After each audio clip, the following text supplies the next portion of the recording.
Kirkwood, who you'll hear this afternoon, and erected a brand new chopping mill and started that business in the 30s and somehow managed to make a go of it. When it was going, then he gave up his business in the general store and had enough to do, of course, with the feed mill, although as soon as I was able, I was put to work wheeling bags around when I was 6 or 7 or 8, wheeling bags up and down on a little bag truck. I guess the other things that defined the Ballinafad community, maybe if we pursue that question, certainly would be this church where we are sitting. My mother and father were married here in 1925, March. Which was just 3 months before the Presbyterian Church joined the United Church of Canada, which was born on June 10, 1925. And since there was also a Methodist church in town which joined the United Church, these two congregations came together and they decided to use this building. And the Methodist church was used for other purposes. Later on, my father used to use it to store feed and extra supplies in. It was just west of the general store, Ballinafad, which is right at the main corner here.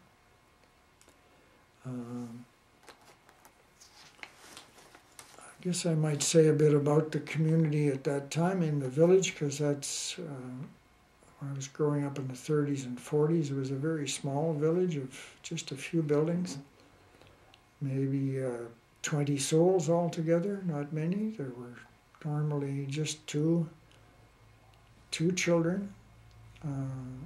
The Merriam family, who took over the store from our family, had two sons, one named Gray Merriam, and he and I were of an age.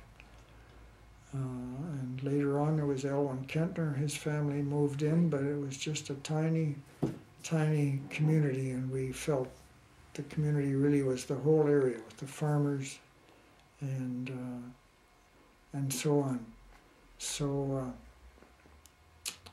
it was pretty much defined by the churches, I guess, and by the horse and buggy days, as I've said. It was defined also by the other business was a blacksmith shop, which was here from before the 1900s. Back in the 1800s, there was a busy blacksmith shop, and it was right across the road from our grist mill. I could, while I was working in the mill, look across and see whose horses were being shod and so on. And there was a small sort of part-time garage here, and that was the extent of the business community of Ballinafad during the 30s and into the 40s. In fact, there never has been other business until the last 10 or 20 years. There's a couple more stores and a garden center, but the other factors that defined the community, I guess, were the sports. Sports was very important to me, and we would play hockey wherever we could find a frozen pond, and we had a hockey team. And sometimes we won a few games in Hillsburg or Erin, or once we won a kind of playoff game as far away as Stroud, but that was sort of the pinnacle of our career as a hockey team. It's an interesting story that expresses the spirit of community in an effort by my father and some farmers to actually make a hockey rink. In fact, right behind this church, just up there, there's a creek goes through, which we called McHenry's Creek, and beside it they brought in horses and mud scrapers, they were called, hand scrapers that you would hold behind the horses, and they moved some dirt around and tried to make it level and built a little bank around it, and they put in a dam in the creek with the intention of flooding this rink so that it could freeze and it could be close the dam and flood the creek whenever you wanted to. And I remember still seeing the B with a lot of teams of horses and farmers creating that rink. It didn't often work very well. It seemed like the dam wasn't very secure, and they would flood it, and then the water would seep out, and so there would be just a small layer of ice on top, which wasn't strong enough to hold us, and it's all very frustrating. But I used to spend a lot of time down there trying to pack up the dam and so on, so that we could play. But I remember mostly going out to farms, like over in the Harris farm at the 8th line corner, clearing off, spending an hour, even 2 hours clearing off snow on a Sunday afternoon so we could play hockey on a pond there. We had softball. I used to be a pitcher, and I should say that I was also a good hockey player. And we had a good softball team. And also those were the games we played because it didn't cost much to have a hockey stick. Is his voice coming through on the recording? Should we wait or ask him to stop? Okay. No, it'll only, because the microphone's in front, it'll pick up what's in front. Should probably stop for a moment and just check where we are and where we should go next.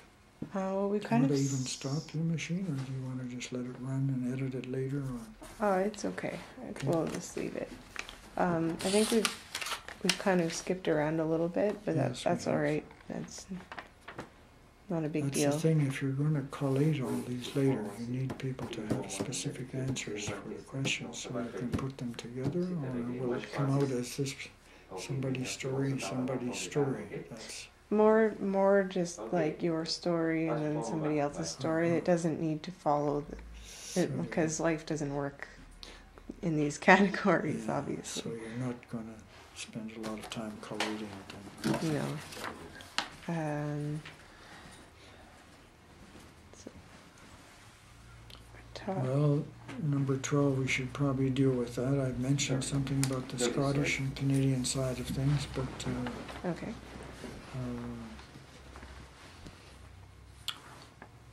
Yeah, it's like we're down to 12, Sandy. I think we decided to go to 12, although we haven't dealt with some of the others. Do you want to quickly do the others? What is my occupation? I was a minister of religion, an executive in the National Church Office for Africa. I was a missionary in Africa for 12 years and an executive in the National Office for 18 years relating to Africa and visiting there. I've spoken a few times in this church where I grew up. I was the first person to become a candidate for the ministry from this congregation. I think there's been one or two more since then, since it started some 130 or more years ago.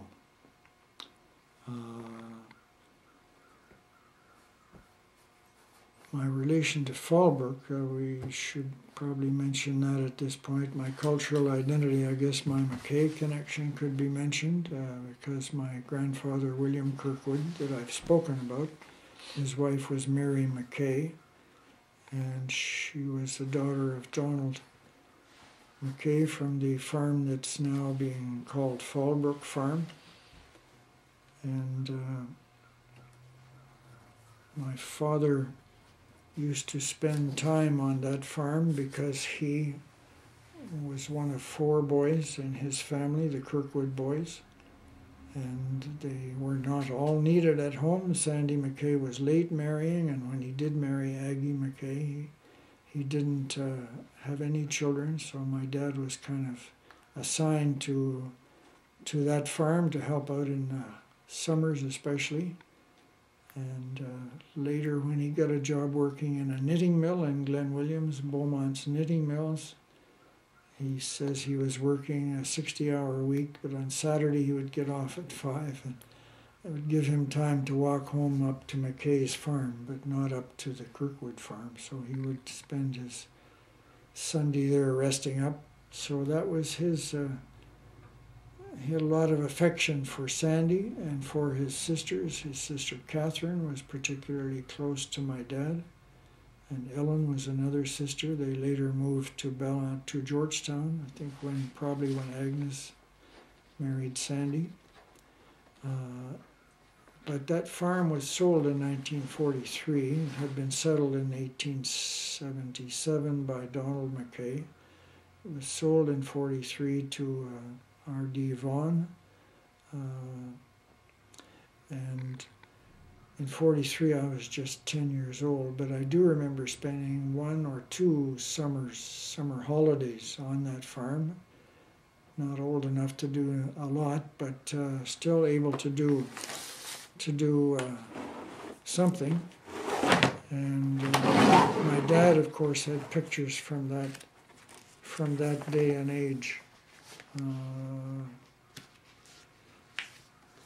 It's a kind of, I should be careful now. That's a picture of Sandy McKay there after he left the farm and moved to Silver Creek with his sister Catherine.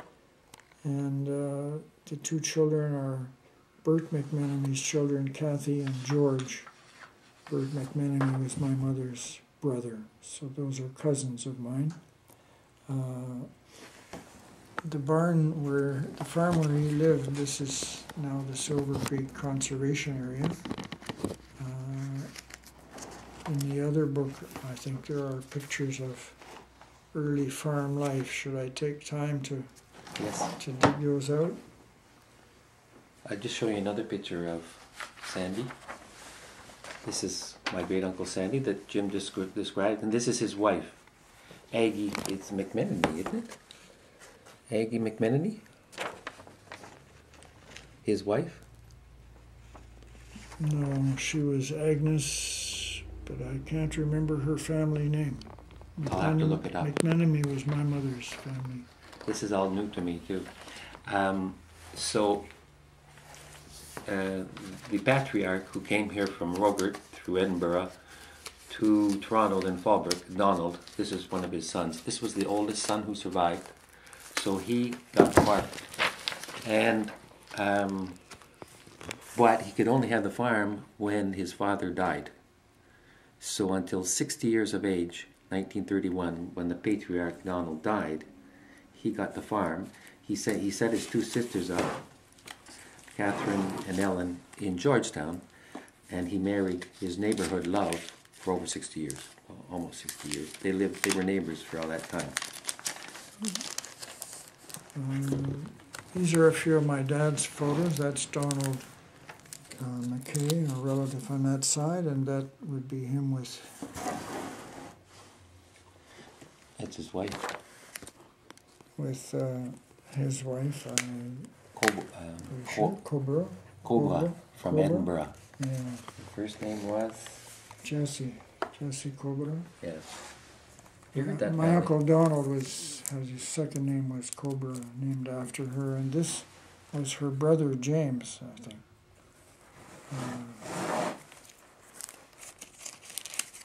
On the McKay side, well, sorry, there's the McKay family. You have that picture. Yeah, you just looked at that picture. That's right. That's in Silver Creek. After he retired and left the farm, this is my connection on the Kirkwood side, 4 generations. Sorry.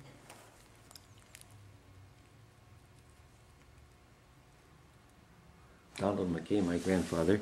William Kirkwood.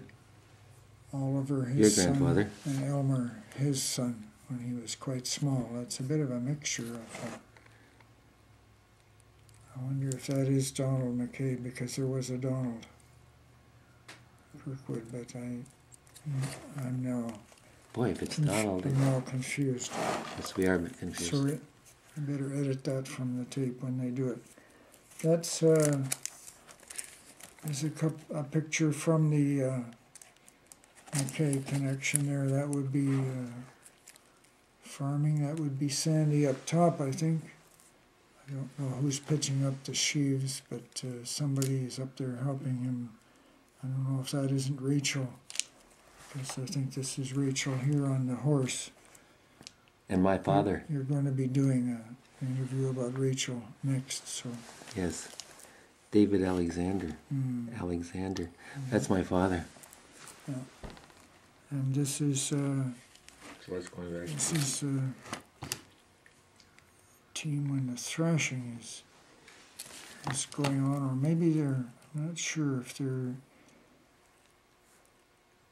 doing. They used to have things called the rack on a wagon would be detachable, and they'd take in a load of sheaves into the barn to put them in the barn, and then the ropes would be tied to the rack and with pulleys up in the roof, and the horses would pull that load of sheaves right up to the top of the barn, and then you could easily throw them down into the mow with forks, much easier than pitching them up into the mow. See, this would be going back to 1921 about, and this is Aunt Rachel here, who we'll hear about next. Right. That's pretty well. Well, that's my grandmother, Mary McKay, and that's Kate, her sister, and that's my dad and my sister. And this is my mother with Kate McKay. This connection, this is the Portage La Prairie branch of the McKays. Tina and Kate, and there are others. There's pictures of them actually in the blue book.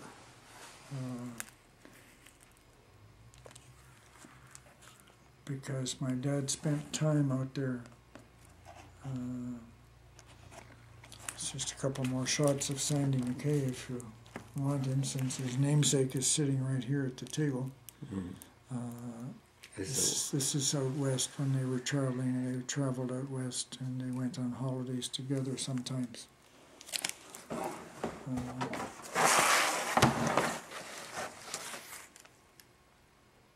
Yeah, that's the McKay connection in Portage there in this book.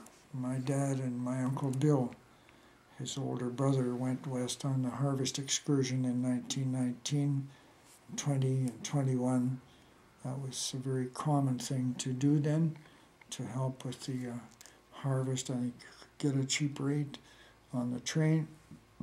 My dad stayed parts of 3 years. In the third year, he stayed with Bob McKay and learned to do carpentry work, which of course stood him in good stead when he came to build first his grist mill and then to build his house beside it. And these are the McKays of Portage, where he was the fellow in the history.